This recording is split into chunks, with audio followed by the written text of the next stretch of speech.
how Joker's ending could tie into the DC cinematic universe. After much hype, Joker is finally out in theaters, and it's really shaping up to be a huge blockbuster for Warner Brothers and DC. And while the movie has been touted as a standalone flick set in an 80s Gotham City, not tied into the greater DC cinematic universe, as we just said, it's shaping up to be a huge blockbuster. If it does well enough, we bet that the temptation to revisit this Joker again in order to make more money would be somewhere between pretty damn likely and it goes without saying.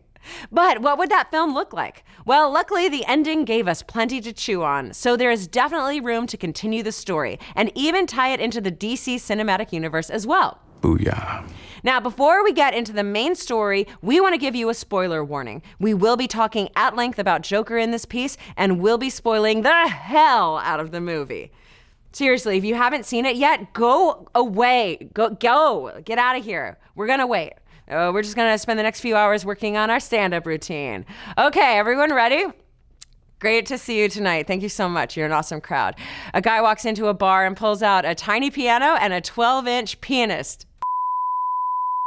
So then I said, Joker, I hardly know her. All right, they're not all winners. Oh, you're back. Great. Let's get into it. So, how could Joker fit into the continuity of the DC cinematic universe? It stands on its own perfectly well, and it doesn't necessarily tie into it specifically, right? Well, the option is there, so let's break down the evidence. The first clue is that DC's Cinematic U's timeline is currently in flux and is in the process of retconning itself, like how Wonder Woman 1984 is changing her backstory set up in Batman v Superman that said she had gone into hiding for decades. Even Gal Gadot admitted this during a presser for Justice League back in 2017, saying, sometimes in a creative process, you establish something that is not necessarily the right decision, but then you can always correct it and change it. So if Warner Brothers and DC really decided that they wanted to change the timeline a bit to bring Joaquin Phoenix's Joker into continuity, they definitely could.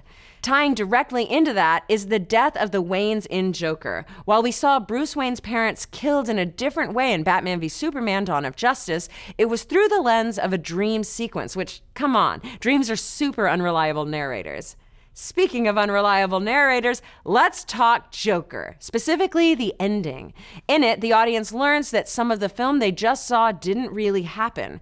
However, while his relationship with Sophie was a fabrication, he did murder Murray Franklin on live TV, and ultimately, he did inspire the people of Gotham into worshiping the Joker as a symbol. And it's this that ties into our next point. Joker could be brought into DC film continuity by tying it into the three Jokers concept currently in DC Comics. If you've missed out, currently in DC Comics, there are 3 different Jokers from 3 different eras currently inhabiting the comic book universe. The first Joker, established back in 1940, the post-crisis Joker, essentially inspired by Alan Moore's The Killing Joke, and the current Joker from the new 52/Rebirth continuity.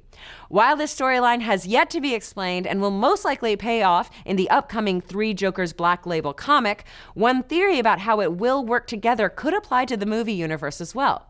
With the different takes and characteristics of the Joker in the comics over the years, this could also apply to the different takes of the Joker in the films as well. Because if there's one thing DC isn't short on, it's portrayals of the Joker on screen.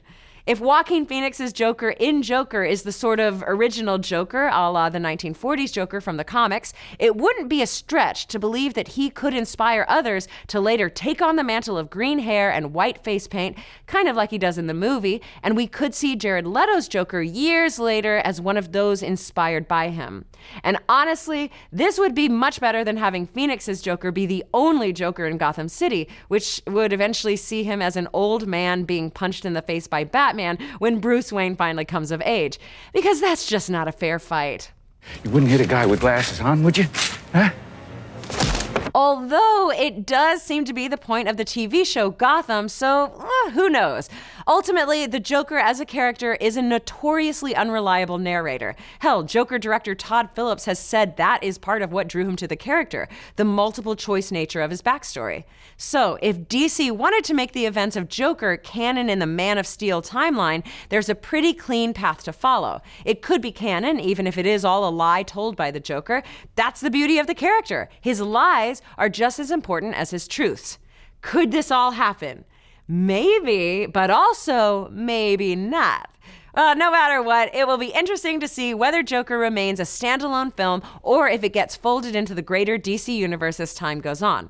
But what do you folks think? Did you enjoy Joker? Do you hope they bring it into DC continuity? And which on-screen Joker is your favorite? Let's discuss.